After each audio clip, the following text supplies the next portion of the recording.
अब बात अयोध्या की करेंगे, जहां पर 12 साल की बच्ची के साथ रेप को लेकर उत्तर प्रदेश में सियासत तेज है। लखनऊ में बीजेपी के एक महिला नेता की ओर पोस्टर लगाया गया है। पोस्टर में एसपी संस्थापक मुलायम सिंह यादव का वो चर्चित बयान लिखा है, जिसमें उन्होंने कहा था कि लड़कों से गलती हो जाती है।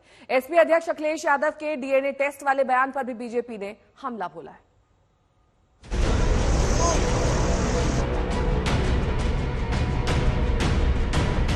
अयोध्या में 12 साल के नाबालिग से रेप को लेकर यूपी की सियासत किस कदर गर्म है, लखनऊ के चौराहे पर लगा ये पोस्टर इसकी गवाही दे रहा है।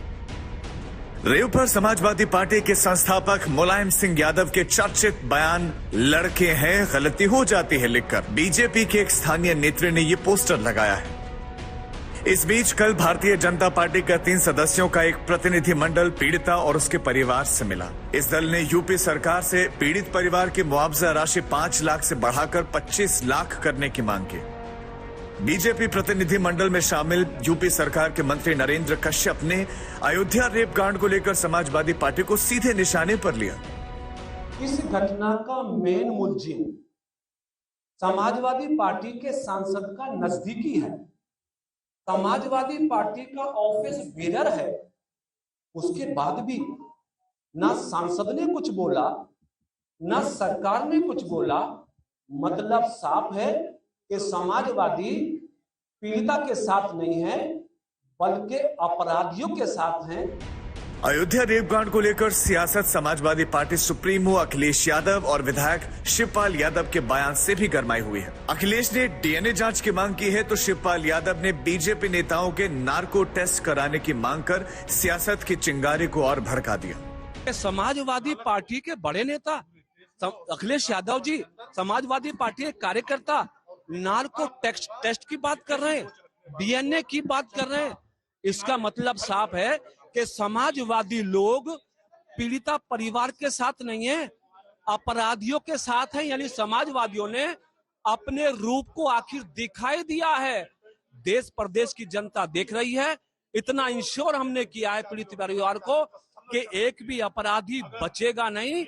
योगी की सरकार मिट्टी में मिला के दम लेगी और समाजवादियों को जवाब देना पड़ेगा। अयोध्या रेप केस का आरोपी मोहित खान पहले ही गिरफ्तार हो चुका है।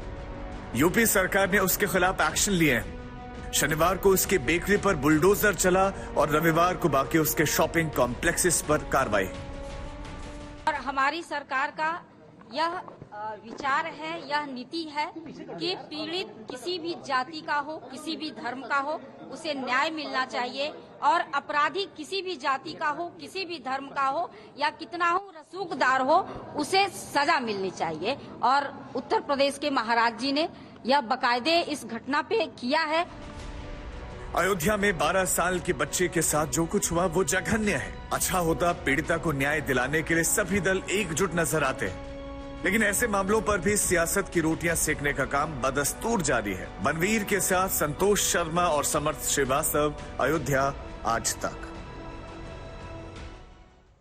कुमार अभिषेक मेरे सहयोगी इस वक्त जुड़ गए हैं तमाम जानकारी के साथ। कुमार अभिषेक, जब अपराधी पकड़ा गया है, बुलडोजर कार्रवाई हो चुकी है, तो ये पोस्टर पॉलिटिक्स करने की क्या जरूरत है?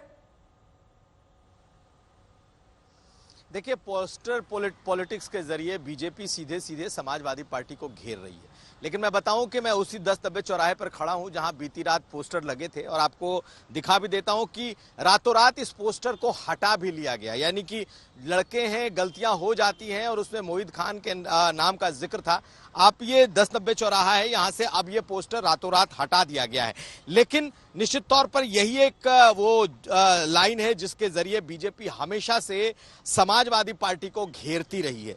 नया देखिए, जिस तरीके से डीएनए जांच की मांग की गई और गैंगरेप का आरोपी है, सवाल बीजेपी के लोग सीधे सीधे अब समाजवादी पार्टी पर उठा रहे हैं। और जिस तरह के बयान शुरू हुए हैं आना, मुझे नहीं लगता कि इस पर सियासत रुकेगी।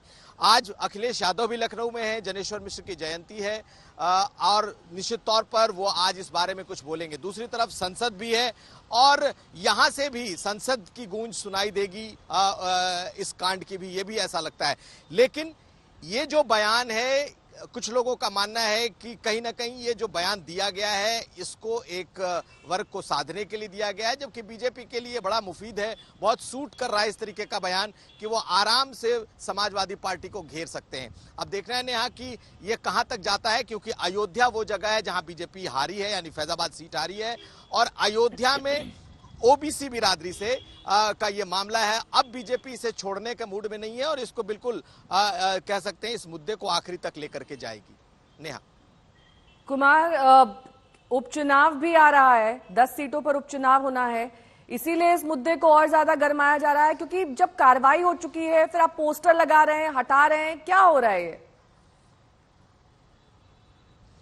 नहीं, निश्चित तौर पर ये बीजेपी को सूट कर रहा है ना। आप देखें कि जब अयोध्या बीजेपी हारी तो समाजवादी पार्टी ने उसे बहुत बड़े तरीके से, इंडिया गठबंधन ने उसे पेश किया। अब इसी अयोध्या में जो मिल्कीपुर है, जहां से अवधेश प्रसाद चुनाव जीतकर संसद पहुंचे हैं, वहां पर विधानसभा चुनाव भी होने हैं, और इसमें जो आरोपी हैं वो एक समुदाय विशेष के हैं। बीजेपी के लिए ये एक ऐसा मुद्दा है जब उसे लग रहा है कि अयोध्या मुद्दे को दोबारा से जीवित किया जा सकता है, कम से कम इस बहाने, क्योंकि उसे उम्मीद नहीं थी कि वो अयोध्या हारेगी। दूसरी तरफ ये ऐसा मामला है, जिस तरीके का ये मामला निकल करके आया है कि एक नाबालिग लड़की के साथ आरोपी एक 71 साल का व्यक्ति बनाया गया है और उस पर गैंगरेप के आरोप हैं, तो ये मामला भी इतना बड़ा है कि आसानी से छूटने वाला नहीं है। सियासत होनी है, ये अलग बात है, लेकिन निश्चित तौर पर यह बीजेपी के लिए इस वक्त लगता है कि जैसे उन्हें बहुत बड़ा मुद्दा हाथ लग गया है। बहुत बहुत शुक्रिया इस तमाम जानकारी के लिए आपका।